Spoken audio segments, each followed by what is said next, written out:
Hey, what's up? This is Bo from Blessthefall, and you're watching TV6.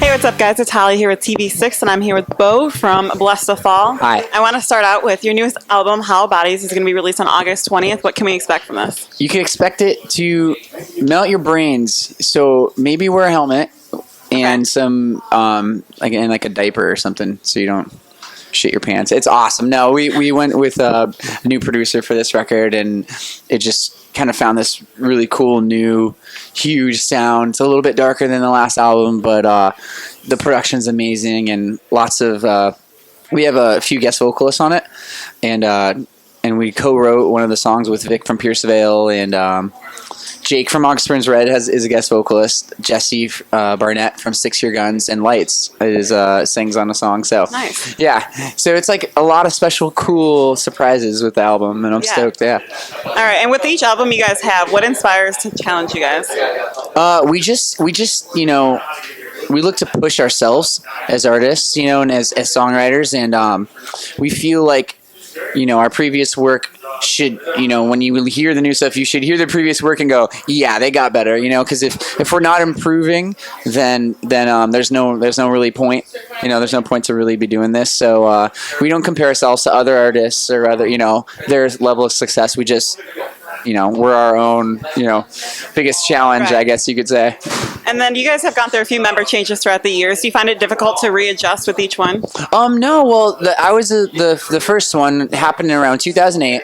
So I've been in the band for a while, and then Elliot joined to write our last record with us. So Elliot's been in the band for a few years now too. And it's funny because when we lost our last guitar player, we're like the second we found out he wasn't in the band, I was like, Elliot. I was like, we gotta call Elliot, because we toured with him a few times, and he's just such a cool kid, man, and he's got crazy video game rage and stuff. So we know how to push his buttons, and nice. And he's still the new guy to us. So right. Yeah, he's awesome though.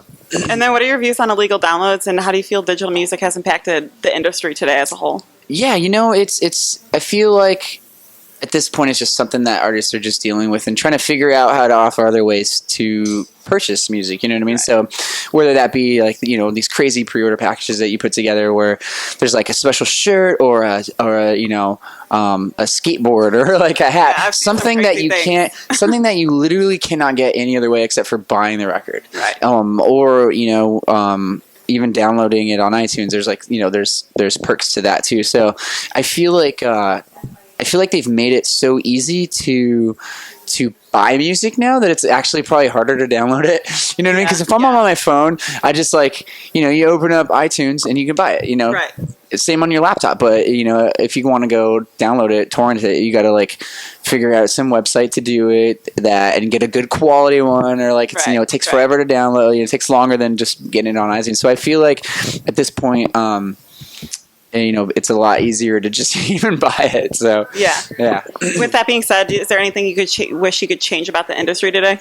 The direction it's headed in. Yeah, I just feel like as long as people are still writing real music and not saying electronic music isn't real music. It's all music as long as you're creating it and it's coming from your heart, and it's what I'm saying. Right. No matter what it is, it could be electronic, it could be country, it could be metal, it could be whatever it is. As long as it's written with some kind of integrity and passion, so be it. Keep it going. I just don't want to see just those fake little Disney characters that are getting songs written for them, and it's just cheesy, man. But what's the coolest thing a fan has ever done for you guys or given you guys while out on tour? Oh man, well, anytime we get because we're all huge fans of Starbucks, so anytime we get a gift card, I'm like, yes, I know, I'm going broke, thank God. So anytime we get anything Starbucks related, we're all very excited.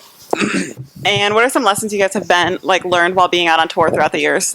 To not leave your car in Montreal or St. Louis, because that's when you get broken into. Good to know. So yeah, we've been like robbed twice, and I'd say just don't leave your money or your belongings in a dangerous area, and yeah, that's the worst.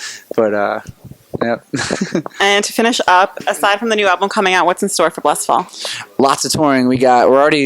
We always plan like super far ahead. Our management like is awesome, and they're like, "All right, next summer, like next year you're gonna be doing this." I'm like, "What? How can you even?" Yeah, so yeah, so we're going to Europe. We're taking about a month off after this, going to Europe with August Burns Red, and then we're doing our own headliner in the UK, and then we're doing a really cool US tour that I can't say, can't release, but any info. we will be here. Okay, and, awesome. But yeah, we're putting together a really cool US tour, and it's gonna be freaking awesome, man. I'm Sick. stoked. Yeah. Thanks so much for joining us, and good luck on the set today. Of course. Thank you very much. Cheers. Thanks.